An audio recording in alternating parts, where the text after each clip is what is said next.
Welcome to Beat Diabetes, and we're going to talk about a muffin I made recently that lowered my blood sugar by about, 20 points? 25 points. Wow, wow, and wow. The other day I was feeling kind of adventurous, and so I decided to make what has been known as muffin in a mug. I first learned about muffin in a mug way back when I was first starting low carb, or pretty close to then. And I think Dr. Oz was promoting this, and you heard it on the internet a few places. But the way they were telling you to do it in those days was to use flaxseed, ground flaxseed, and that was about the only ingredient they gave you. And when I tried it, I was like, well, this doesn't taste very good. I mean, yeah, it's low carb. Yeah, it doesn't affect my blood sugar, but don't really like the taste, so thanks, but no thanks. But that was then, and this is now, and since then, there have been so many different types of flours and ingredients that can be used to make a muffin in a mug. In fact, I don't even use a mug anymore. I use this, which is a ramekin. You say, Dennis, how do you know about ramekins? Well, I didn't up until some years ago. I think it was Joe Duff that first showed me these and called them ramekins. I thought, okay, well, my mom never talked about ramekins, never used them, and I never had up until then. But according to Joe Duff, they heat more equally, and they just make a better product than using an actual mug. The one negative is they are piping hot when you pull them out of the microwave, and you got to put some kind of a cloth over them or a hand towel or something so that you don't burn your fingers. Anyway, I made a muffin in a ramekin the other day. I tested my blood sugar beforehand. Now, let me give you an update about the Dexcom Stello. I told you last time I was disappointed. My second sensor was about 20 points off. It was about 20 points higher than my regular glucose meter that I've depended on and have come to feel is quite accurate. So when I found out it was 20 points off, 20 points higher, I was disgusted. And it's not that I'm so dumb that I can't do the math and subtract 20 points, but I just don't like the feeling of looking at that number when you first get it. Well, it's adjusted a little bit, and that was my hope, is that, well, this is just the first day or two, it'll finally get accurate. It never did that, but it did lower a bit until now it's about 15 points off rather than 20. I'm still not impressed, and I'll probably pass on the Stellos for a while, maybe try them again in another year or two and see if they're any better.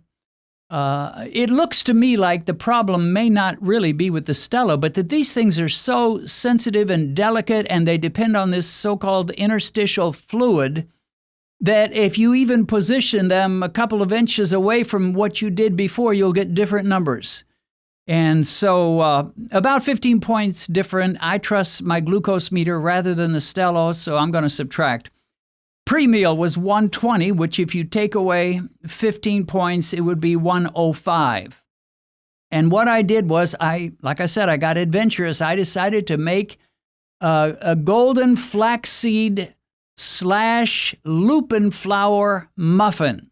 And I thought, well, that ought to be interesting. Now, both the products are not high in carbs if you include all the fiber that they have. So here we have golden flaxseed, which I like a lot, and I think it's considerably better than regular flaxseed.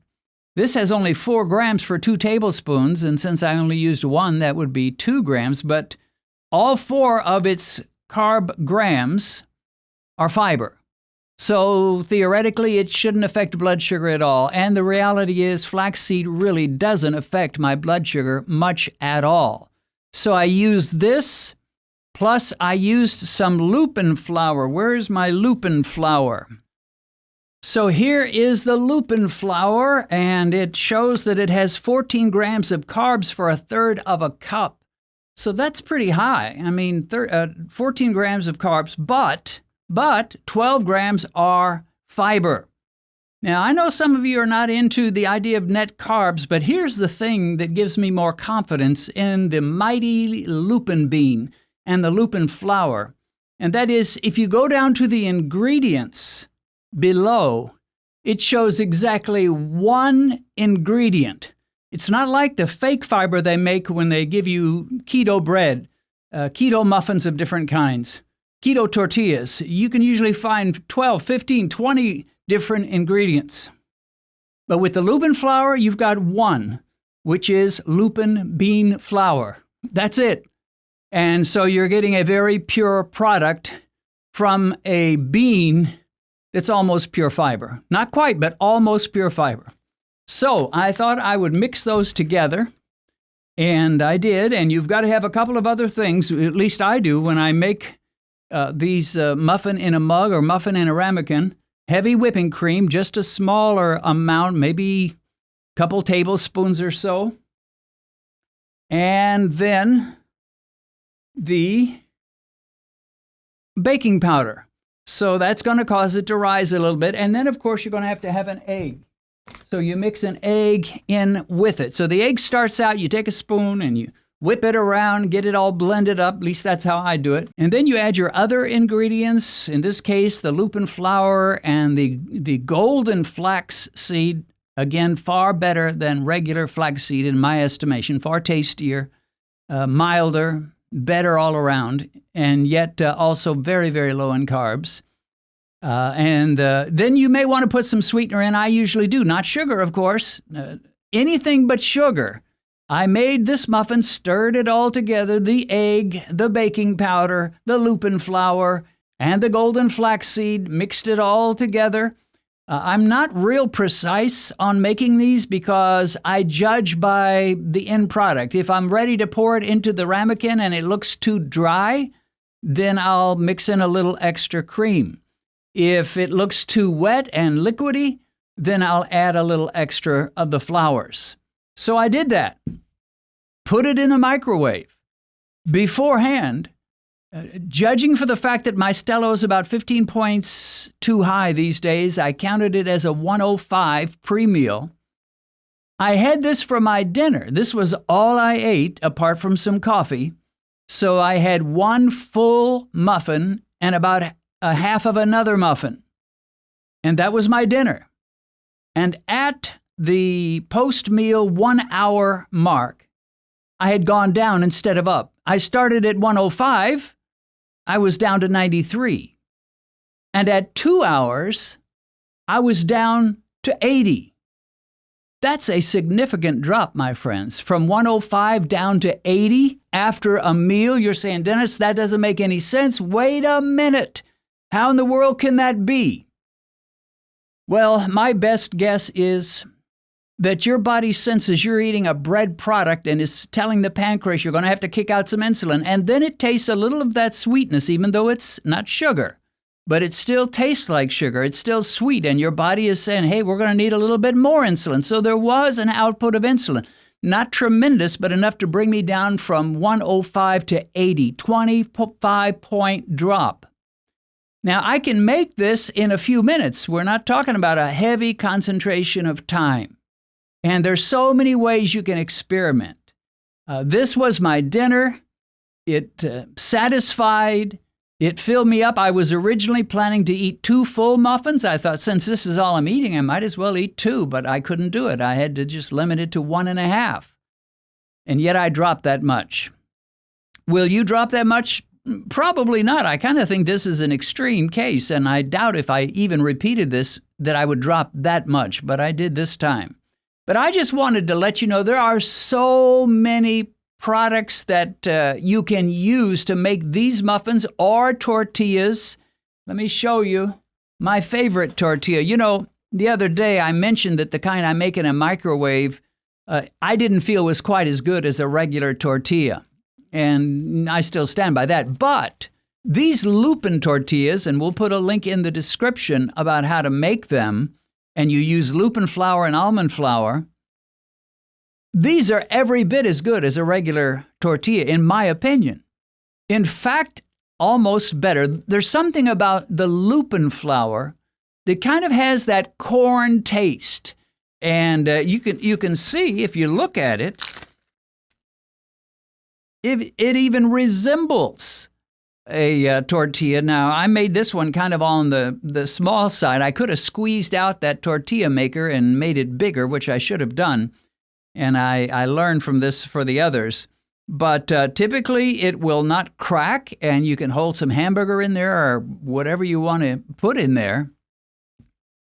To my mind, if it's not as good as a regular tortilla, boy, it's mighty close. And somehow I feel like it's just as good. You can also use this as a base for a pizza. You'd need a bigger base than this, obviously.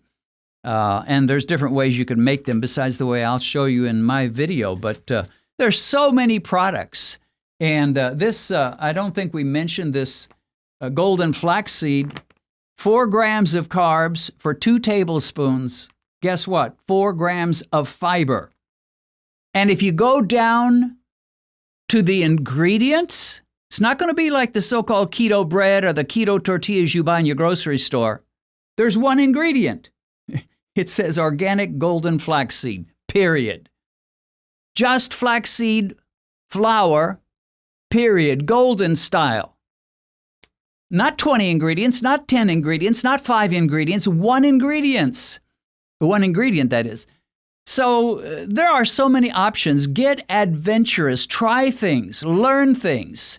And I'm going to go ahead and be a little bit adventurous today. I'm going to make an almond flour. Here's my almond flour. Nope, that's coconut. Here's my almond flour. This is 5 grams of carbs for a 1/4 cup at 3 grams of fiber. And again, you go to the ingredients. Guess what? One ingredient. Blanched almonds. That's it. Not 10, not 5, not 3. One ingredient. And that means that the fiber that you're going to have in this almond flour is much more natural and much more likely not to be glucose spiking than these keto breads that have 20 different ingredients. So I'm going to take a big helping of a big tablespoon. In fact, it'd almost be a double tablespoon, a big monster tablespoon of this, and a big tablespoon of, I'm going to get real adventurous here. Where is it? Hemp hearts. I've never done this before, folks. Right here on Beat Diabetes, we're going to take half almond flour and half hemp hearts. We're going to make a muffin in a mug, except it's in a ramekin, and we're going to see how it tastes. Not going to have time to do the blood sugar test, but the hemp hearts, 1 gram of carbs for 3 tablespoons, 1 gram of fiber. And the ingredients, can you guess how many ingredients are in hemp hearts? You guessed it, exactly 1. What's the ingredient? Shelled hemp hearts. That's it. Not 20, not 10, not 5, not 3, 1 ingredient. Much healthier, much less likely to spike glucose when you've got high fiber and it's all coming from 1 ingredient than the fake fiber you get in some of the keto bread products. So we're going to do a hemp heart / almond flour muffin in a ramekin, and I'll let you see what it looks like, and I'll give it a taste. We'll see if it's any good. I mean, it's not going to be worthwhile if it tastes nasty, like you're just eating some kind of dirt. I don't think it'll be that bad. So here we have my latest creation. This is almond flour plus hemp hearts, and I got even a little more adventurous. I threw in some coconut flour and a little bit of fake vanilla extract, and I sweetened it with non-sugar sweeteners, a couple of different ones. So I think we've got a winner. The reason I'm holding this in my hands when I told you it's going to be hot when it comes out of the microwave is that it hasn't just come out. It's been out for, I don't know, maybe 10 minutes while I've been getting things together and preparing for part B of this video. So let's dump it out. And bam, there you go. It looks like a bread product, doesn't it? It looks like a muffin of some kind, not really a biscuit, but a muffin. Now, what I generally do is divide these into 3 parts. And I can just tell by the smell, this is going to be pretty good.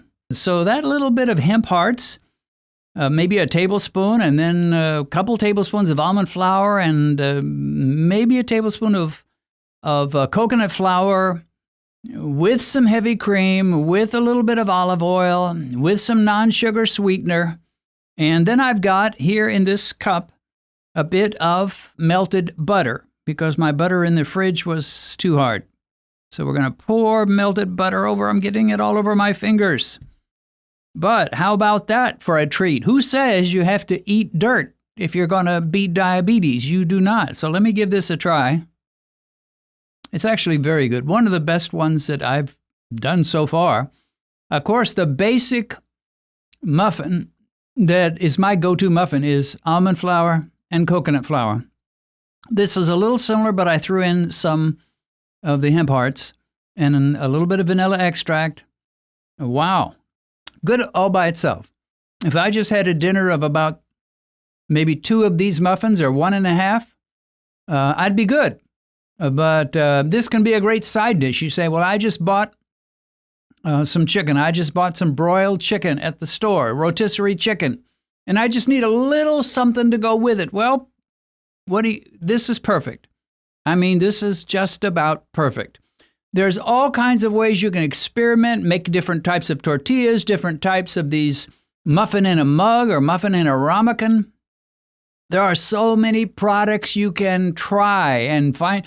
Guess what? If you don't like them, don't use them. But if you like them, remember them and put up a little recipe in one of your cabinet doors. That's what I do. I open that door up and bam, it tells me how to make things in case I forget. So here is your option. Basically, you're going to take an egg, you're going to take a little bit of olive oil, a little bit of heavy cream. Some of these low-carb flours are high-fiber flours, a little bit of non-sugar sweetener, stir it all around, put it in a mug or a ramekin, put it in the microwave for maybe 90 seconds. Boom. You've got a really nice muffin. I almost never eat the whole thing at one time, unless that was going to be my whole dinner. So there is your treat for the day, treat for this Friday. Try it. I think you'll like it. If this video has been a blessing to you, there's a very simple way to show your appreciation. How about giving it a like and maybe sharing it with somebody else? YouTube will notice this and they'll promote it to others.